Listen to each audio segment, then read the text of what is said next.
महागाव हद्दीतून खडका फाटा पुसत जाणाऱ्या रस्त्यावर हिवरा ते गुंज दरम्यान अज्ञात MG हेक्टर मोटर चालकांनी तेलंगणा येथून मच्छी वाहतूक करणारे बोलेरो पिकअप क्रमांक TS01UC 6262 या वाहनास अडवून बोलेरो वाहन चालकास पिस्टल व चाकूचा धाक दाखवून त्यांच्याकडील मोबाईल व नगदी 27,000 रुपये घेऊन फिर्यादी शेख शकील शेख अली राहणार कबूतर कमान निर्मल तेलंगणा यास व याच्या क्लीनरला दोरी व काड्या टेपने हातपाय व तोंड बांधून त्यांच्याकडील 16 क्विंटल 28 किलो मासोळी असलेले बोलेरो पिकअप वाहन जबरी घेऊन पसार झाले होते.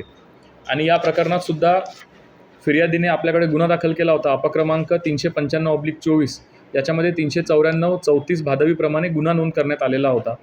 आणि याच्यामध्ये आपल्या महागावच्या टीम API सरकटे यांच्या नेतृत्वाखाली बऱ्याच दिवसाचा हा तपास सुरू होता. आणि तपासामध्ये आज रोजी आरोपी